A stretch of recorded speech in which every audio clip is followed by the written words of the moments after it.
Il est 9h12 précise, ce 10 septembre 2025, lorsque le smartphone de Sébastien Lecornu se met à vibrer doucement sur le bureau impeccablement verni de Matignon.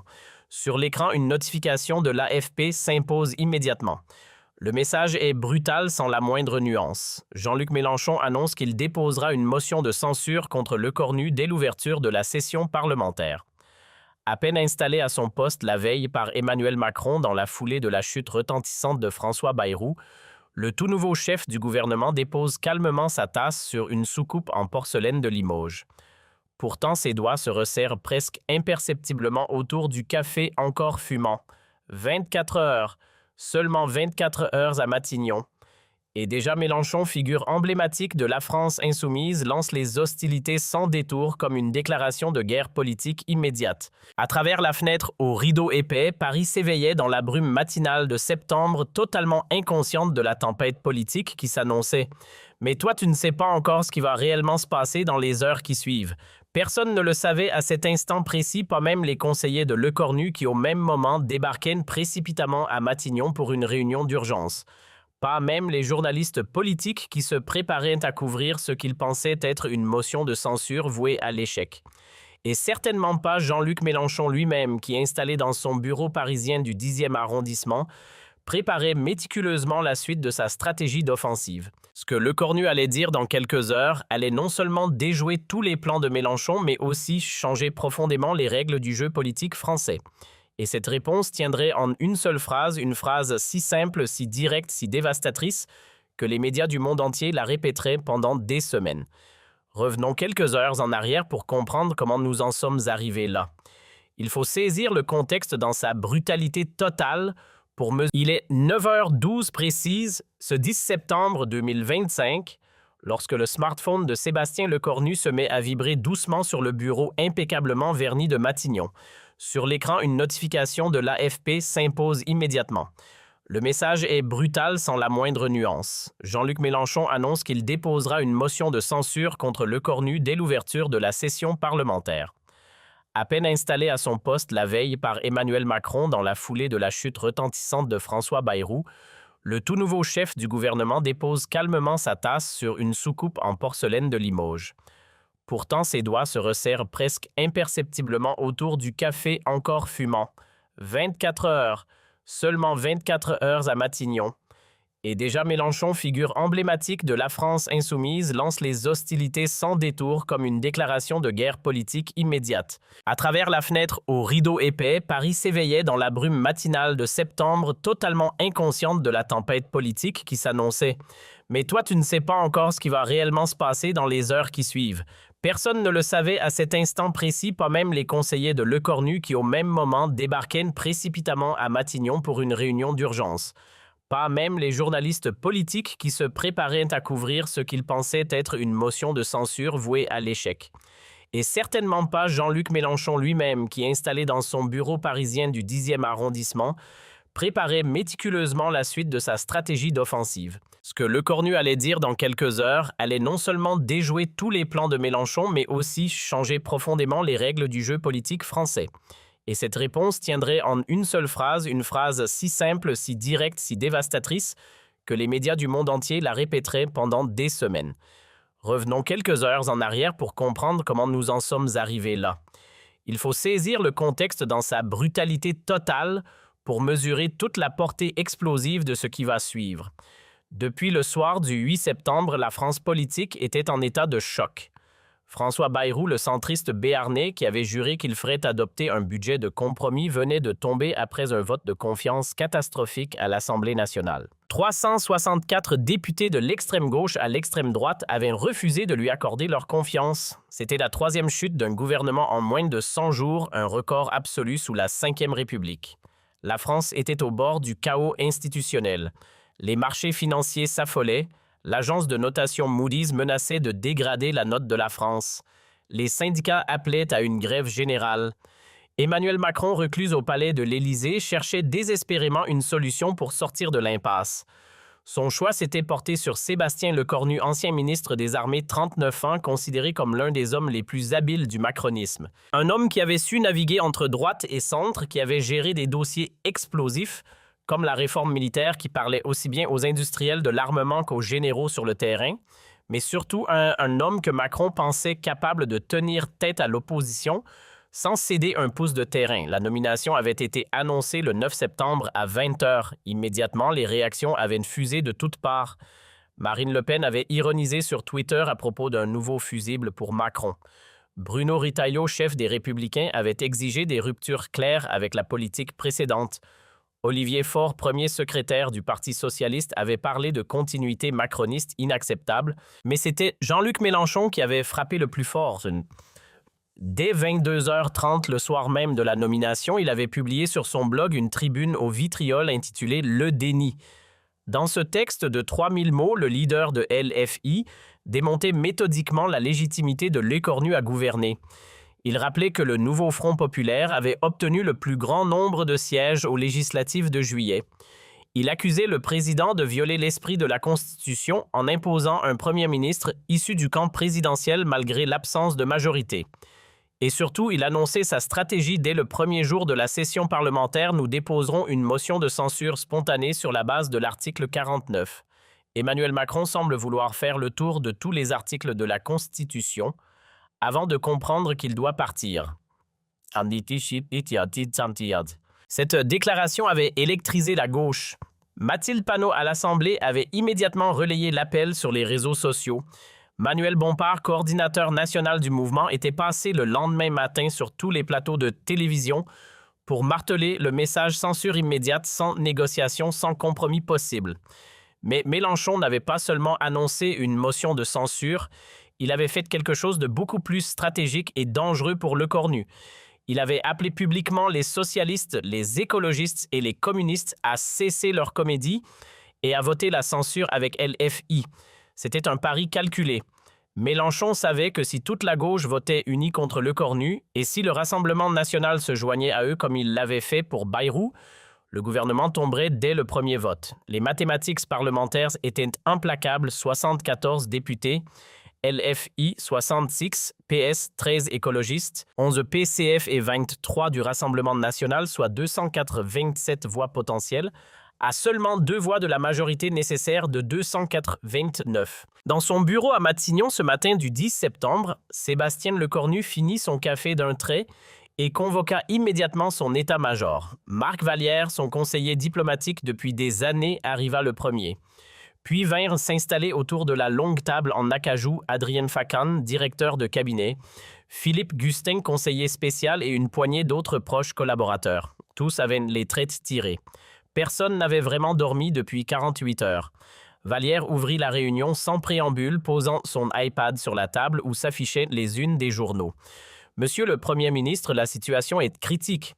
Mélenchon a réussi son coup médiatique. Tous les journaux ne parlent que de la censure annoncée. France Inter a mené un sondage ce matin. 62% des Français pensent que votre gouvernement tombera dans les 2 semaines. » Lecornu ne répondit pas immédiatement. Il se leva de sa chaise, fit quelques pas vers la fenêtre, les mains croisées dans le dos. Son silence pesait lourd dans la pièce. Facan tenta de briser la tension. Nous avons préparé plusieurs scénarios de réponse. Le premier consiste à ignorer totalement Mélenchon et à nous concentrer sur les négociations avec le PS et les Républicains pour construire une majorité de circonstances. Lecornu secoua lentement la tête sans se retourner. Gustin enchaîna. « Le deuxième scénario est plus offensif. Nous pourrions dénoncer l'irresponsabilité de LFI, rappeler que leur stratégie de censure systématique conduit le pays au chaos et faire appel au sens des responsabilités des autres partis. » Lecornu se retourna enfin. Ses yeux bleus fixèrent intensément Gustin. « Non, tout cela, c'est ce que Mélenchon attend. Il veut un combat frontal. Il veut que je me défende. Il veut que je négocie. Il veut que je montre ma faiblesse. » Vallière fronça les sourcils. « Alors que proposez-vous, monsieur le Premier ministre ?» Un léger sourire apparut sur le visage de Lecornu. C'était le sourire de quelqu'un qui venait de comprendre exactement comment déjouer un piège savamment tendu. Je vais faire exactement l'inverse de ce qu'il attend. Je ne vais ni ignorer, ni me défendre, ni négocier. Je vais lui répondre directement, publiquement et en une seule phrase. Le silence dans la salle était total. Facan reprit une seule phrase. Mais monsieur le Premier ministre Mélenchon a publié une tribune de 3000 mots.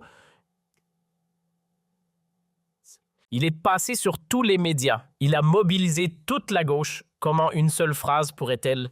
Le Cornu le coupa gentiment mais fermement parce que c'est précisément ce que personne n'attend.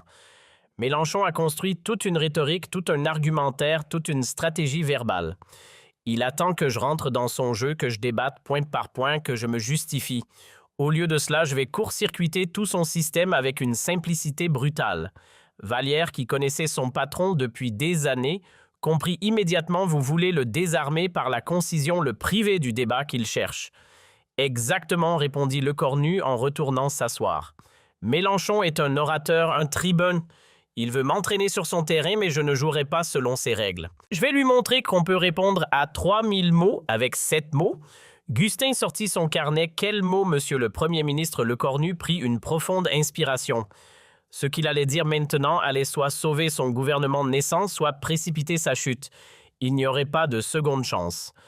Voici ce que je vais dire, et seulement cela. Monsieur Mélenchon, allez-y, déposez votre motion. J'attends. Le silence qui suivit fut assourdissant. Fakan ouvrit la bouche, la referma, l'ouvrit à nouveau. C'est tout. C'est tout, confirma Lecornu avec un calme olympien. 7 mots. Pas de justification, pas de défense, pas de contre-attaque. Juste un défi direct, simple, impossible à interpréter autrement que comme du courage ou de l'arrogance. Vallière comprit immédiatement le génie de cette approche, vous le mettez au défi de passer à l'acte. Vous transformez sa menace en bluff potentiel. S'il dépose la motion et qu'elle échoue, il est ridicule. S'il hésite, il est faible. Et dans tous les cas, vous ne donnez aucune prise à sa rhétorique. Exact. Mélenchon a construit sa stratégie sur l'idée que je vais essayer de l'éviter, de négocier, de gagner du temps. Au lieu de cela, je l'invite à agir immédiatement. Je retire toute l'attention dramatique qu'il a construite. Je transforme sa grande annonce en simple formalité procédurale. Mais monsieur le Premier ministre, objecta-t-on, et s'il dépose vraiment la motion et qu'elle passe, si toute la gauche vote avec lui, si le Rassemblement national se joint à eux, Lecornu se pencha en avant les coudes sur la table, fixant chacun de ses collaborateurs tour à tour. Alors je tomberai. Mais je tomberai debout en regardant mes adversaires dans les yeux sans avoir cédé un centimètre de terrain. Et croyez-moi, cela comptera infiniment plus dans l'histoire politique de ce pays qu'un combat d'arrière-garde. La décision était prise à 11 heures précises. Lecornu convoqua une conférence de presse surprise dans la cour de Matignon. Les journalistes pris au dépourvu se précipitèrent. Certains étaient encore en route quand le Premier ministre apparut sur le perron seul, sans notes, sans pupitre.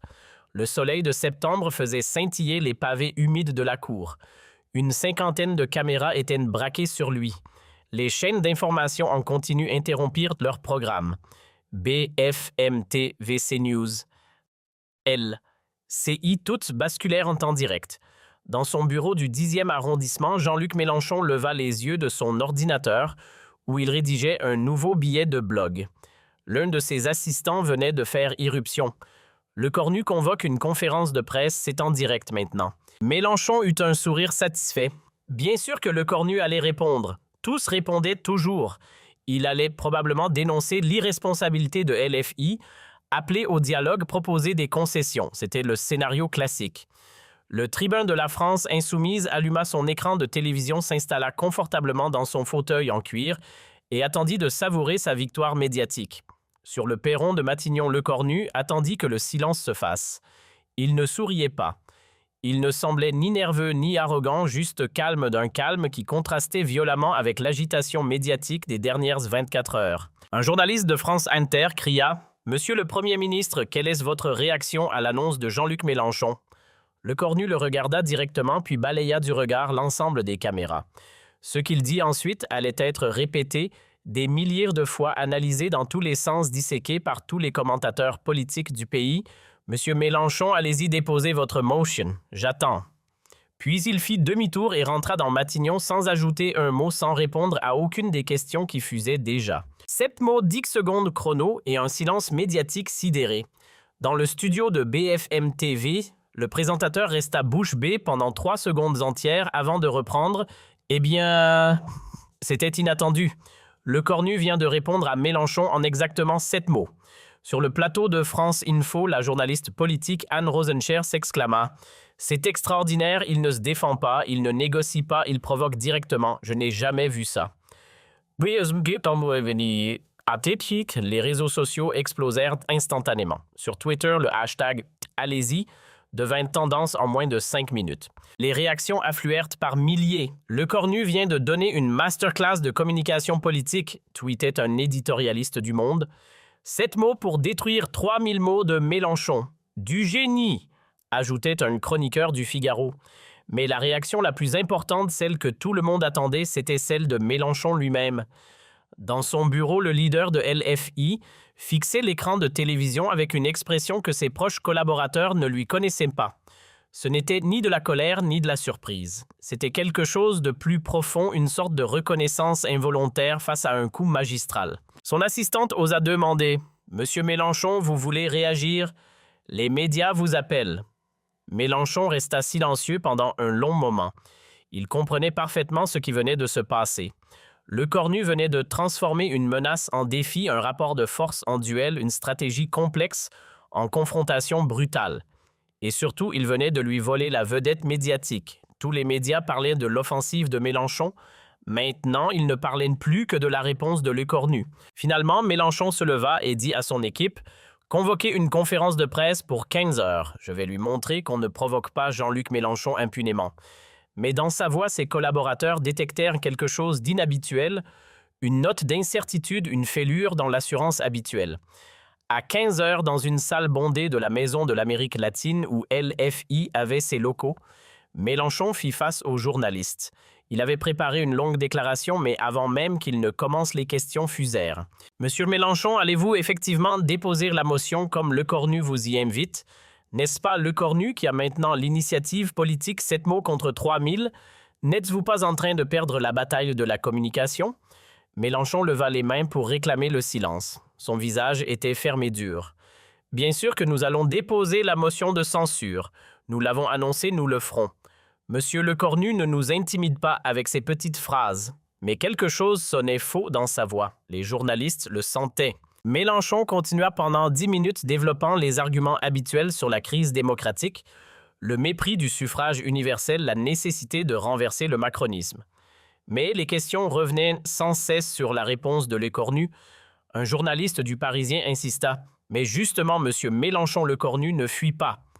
Il vous attend, il vous défie. N'est-ce pas exactement ce que vous vouliez ?»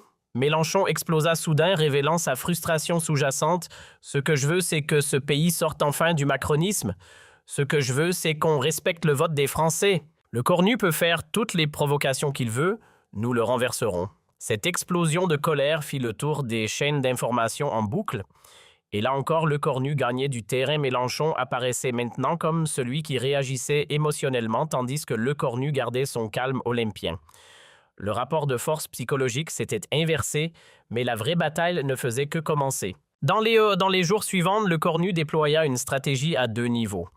Publiquement, il maintint sa posture de défi tranquille. À chaque interview, à chaque apparition, il répétait la même ligne « J'attends la motion de Mélenchon. Quand elle viendra, nous verrons qui a le courage de ses convictions. » Mais en coulisses, il menait une opération de séduction intense auprès des socialistes, des écologistes et même de certains députés LR. Son message était simple, Mélenchon veut le chaos, moi je veux gouverner 3 mois pour prouver que je peux faire autrement. Le 15 septembre, lors d'une réunion secrète dans un appartement privé du 7e arrondissement Le Cornu, rencontra Olivier Faure et Boris Vallaud, les 2 têtes du Parti socialiste. La conversation dura 4 heures. Faure posa ses conditions, pas de 49,3 sur le budget des concessions sur les retraites, une taxe sur les hauts patrimoines. Le Cornu écouta attentivement puis répondit avec franchise.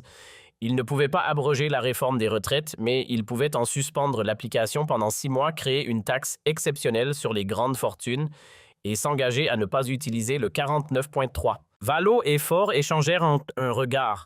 C'était des concessions réelles, pas suffisantes pour satisfaire la gauche radicale, mais suffisantes pour justifier une abstention plutôt qu'un vote de censure. Faure posa la question cruciale, et si Mélenchon dépose quand même sa motion? Le Cornu sourit. C'est là toute la beauté de ma stratégie.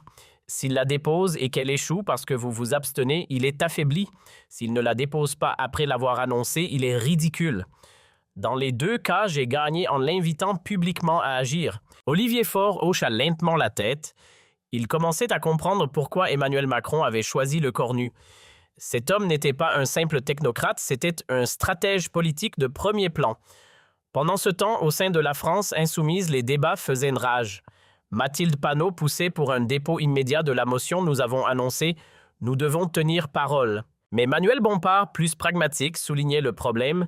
Si les socialistes s'abstiennent, la motion échoue et nous passons pour des amateurs. Mélenchon lui-même était inhabituellement silencieux. Il sentait le piège se refermer, mais ne voyait pas comment s'en extraire sans perdre la face. Le 20 septembre, Lecornu frappa à nouveau un grand coup lors de son discours de politique générale devant l'Assemblée nationale. Il prononça ces mots qui firent mouche. « On m'a annoncé une motion de censure il y a 10 jours. J'attends toujours. Peut-être que les grands discours sont plus faciles que les actes de courage politique. » L'hémicycle explosa. Les députés de LFI hurlèrent leur indignation. Mélenchon, présent dans les tribunes, devint écarlate. Mais le mal était fait. Lecornu venait de retourner publiquement l'accusation de lâcheté contre Mélenchon. Le lendemain, LFI déposa effectivement sa motion de censure, mais le contexte avait changé. Ce qui devait être une offensive triomphante ressemblait maintenant à une réaction tardive et forcée. Les socialistes annoncèrent qu'ils s'abstiendraient, les écologistes aussi. Même au sein de LFI, certains députés commençaient à exprimer des doutes en privé. La motion fut débattue le 25 septembre. Mélenchon monta à la tribune pour une intervention de 40 minutes brillante, rhétoriquement passionnée, convaincante pour sa base. Mais quand Lecornu prit la parole pour répondre, il fut d'une concision dévastatrice. « Monsieur Mélenchon a parlé pendant 40 minutes. Je vais être plus bref. Vous voulez me renverser, votez. J'assume les conséquences de votre vote, quelles qu'elles soient, mais cessons de parler, agissons. » Le vote fut un désastre pour LFI.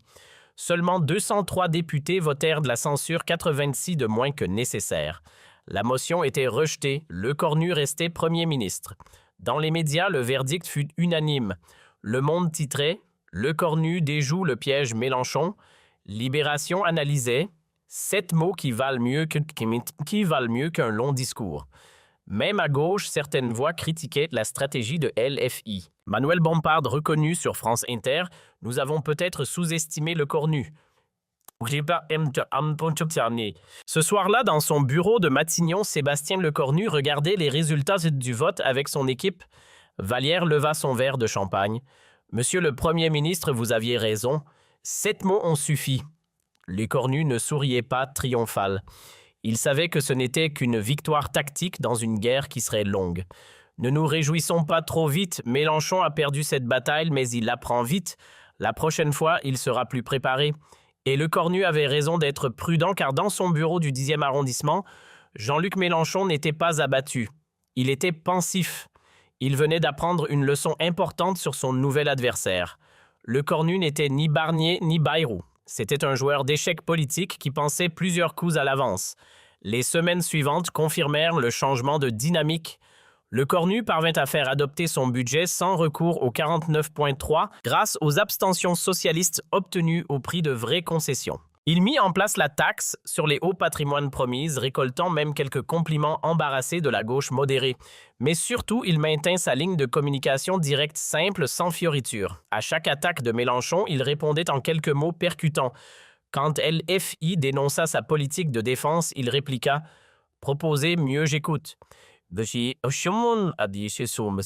Quand Mélenchon l'accusait de servir les riches, il rétorqua « Prouvez-le avec des chiffres, j'attends ». À chaque fois, il renvoyait le défi, forçant ses adversaires à passer de la rhétorique aux actes concrets.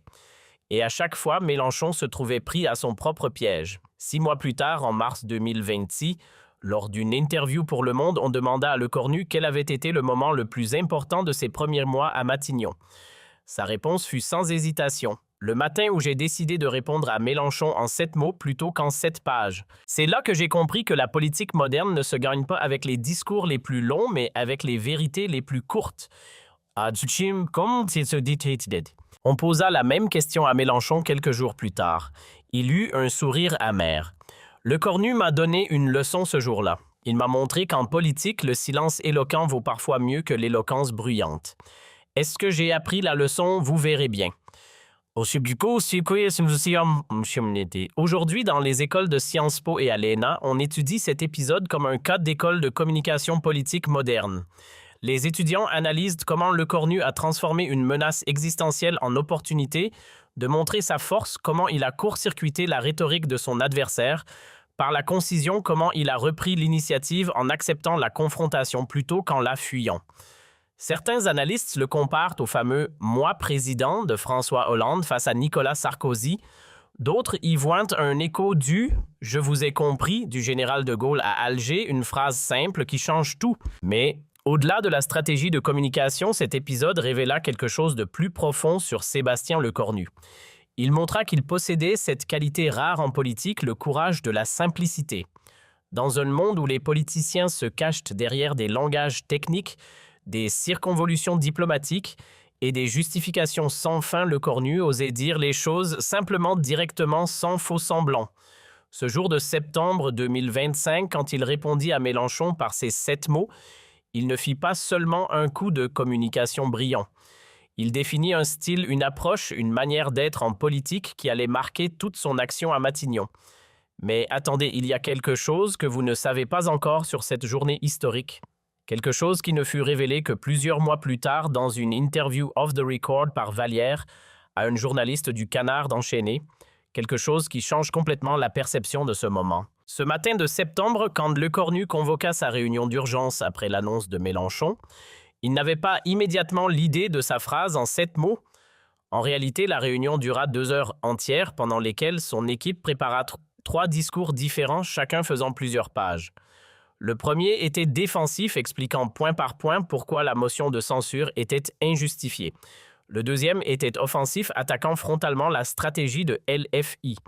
Le troisième était conciliant, proposant un dialogue avec toutes les forces politiques. Lecornu lut tous les 3. Puis il les posa sur la table et dit à son équipe « Tout cela est très bien écrit, très argumenté, très politique. Et c'est exactement pour ça que ça ne marchera pas. Mélenchon est meilleur que nous dans ce registre. Il a 30 ans d'expérience de joute oratoire. Si je rentre dans son jeu, je perds d'avance. » Ce fut alors que Philippe Gustin, son conseiller spécial, prononça la phrase qui allait tout changer. Gustin venait du monde de l'entreprise, pas de la politique. Il avait été directeur de la communication dans une grande firme du CAC 40 avant de rejoindre Lecornu. Il leva la main timidement. « Monsieur le Premier ministre, puis-je vous raconter une anecdote ?» Lecornu, intrigué, acquiesça. Gustin raconta. « Quand j'étais chez Renault, nous avions un concurrent qui nous attaquait publiquement, nous accusant de tous les maux. Notre PDG de l'époque, Carlos Ghosn, était furieux. Il voulait répondre avec un communiqué de 10 pages, mais le directeur de la communication lui a dit quelque chose qui m'est resté. Il a dit « Monsieur le Président, quand quelqu'un vous lance un défi, le pire que vous puissiez faire est d'expliquer pourquoi vous n'avez pas peur. Le mieux que vous puissiez faire est de dire « D'accord, allons-y ». Lecornu se figea, ses yeux s'illuminèrent. « D'accord, allons-y », répéta-t-il lentement. « Oui, exactement. Ne pas expliquer, ne pas justifier, juste accepter le défi. » Et c'est ainsi que naquit la phrase en 7 mots, non pas comme une stratégie longuement préméditée, mais comme une intuition fulgurante inspirée par une anecdote du monde de l'entreprise. Lecornu passa les 20 minutes suivantes à affiner exactement la formulation. Il testa plusieurs versions. « Allez-y, monsieur Mélenchon, déposez votre motion. » Trop long. « Je vous attends. » Trop arrogant. « Faites-le. » Trop provoquant. Finalement, il arriva à la version parfaite. « Monsieur Mélenchon, allez-y, déposez votre motion, j'attends. » Poli avec le « Monsieur Mélenchon », direct avec le « Allez-y » procédural avec « Déposez votre motion » et légèrement défiant avec le « J'attends » final. 7 mots qui contenaient politesse, défi, calme et détermination. Mais voilà le détail que Vallière révéla et qui changea tout. Lecornu n'était pas du tout sûr que cela marcherait. Juste avant de sortir dans la cour de Matignon pour sa conférence de presse, il dit à son équipe « Si cela se plante, si Mélenchon retourne cela contre moi, j'assumerai seul. Ne dites jamais que c'est vous qui avez eu cette idée. » C'était un pari énorme, un coup de poker total. Lecornu misait toute sa crédibilité naissante sur 7 mots dont il ne savait pas comment il serait reçu. Quand il rentra après avoir prononcé sa phrase, il se dirigea directement vers son bureau, ferma la porte et resta seul pendant 15 minutes. Vallière, qui était juste derrière la porte, l'entendit marcher de long en large. Le Premier ministre attendait de voir les premières réactions.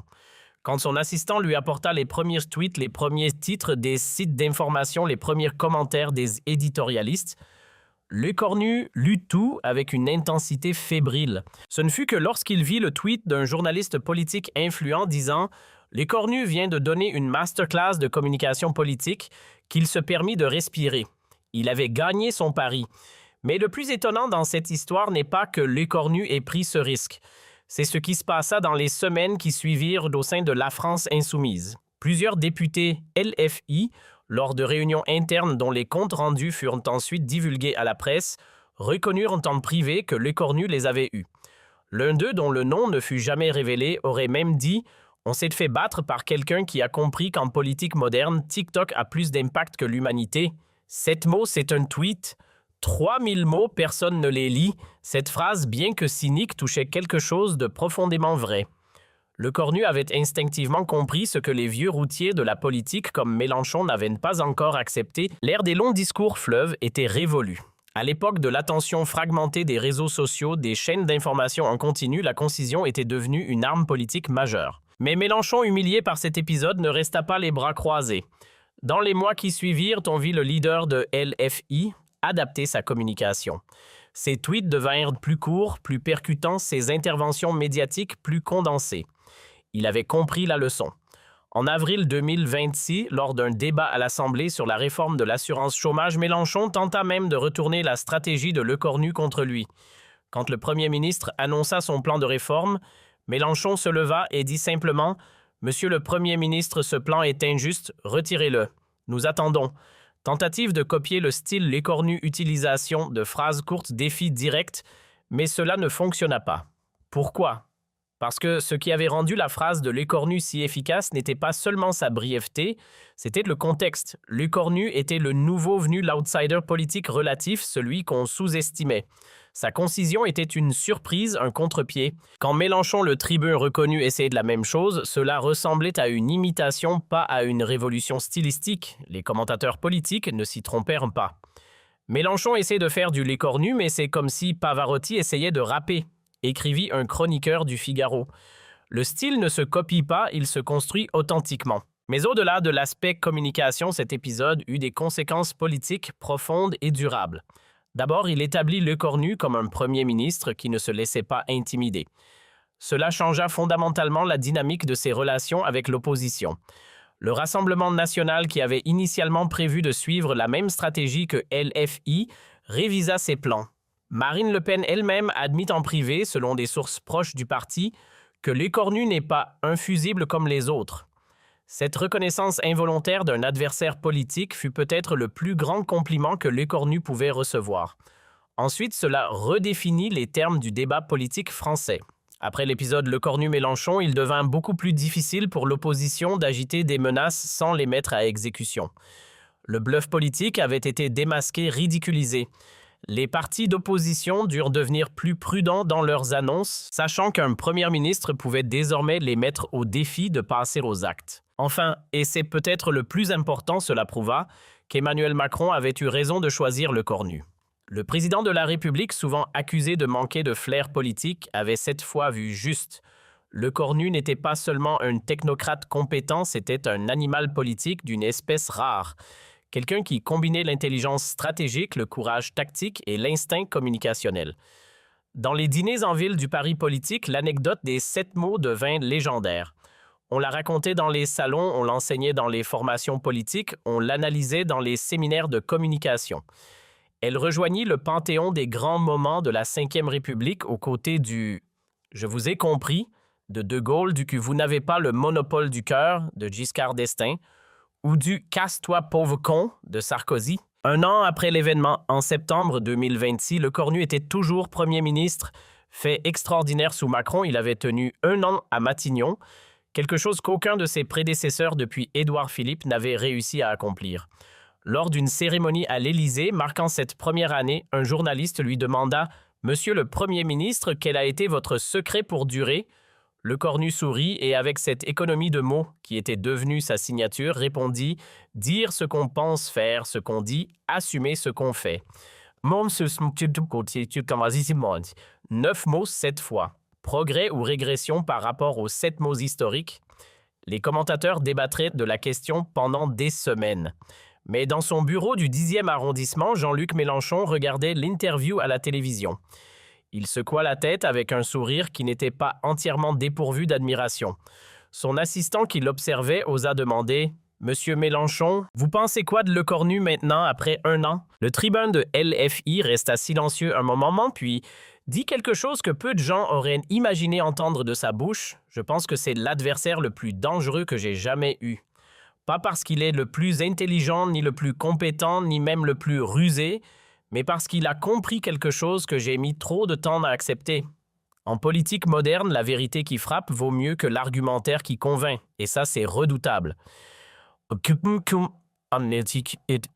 compliment involontaire d'un adversaire politique irréductible fut peut-être la meilleure mesure de l'impact de ces 7 mots prononcés un matin de septembre. Ils n'avaient pas seulement sauvé un gouvernement, ils avaient changé les règles du jeu politique français. Aujourd'hui, quand on enseigne la communication politique dans les universités françaises, le cas Lecornu est devenu un classique. Les professeurs demandent à leurs étudiants « Si vous étiez à la place de Lecornu ce matin-là, qu'auriez-vous fait ?» La plupart répondent qu'ils auraient préparé un long discours, expliqué leur position, défendu leur légitimité. Très peu ont l'instinct de la simplicité radicale. Et quand le professeur révèle ce que Lecornu a réellement fait, il y a toujours ce moment de silence. Ce moment où les étudiants réalisent qu'ils viennent d'apprendre quelque chose de fondamental sur le pouvoir. Parfois, le plus grand courage n'est pas de parler longtemps, mais de parler juste. Parfois, la meilleure défense n'est pas l'explication, mais l'acceptation du défi.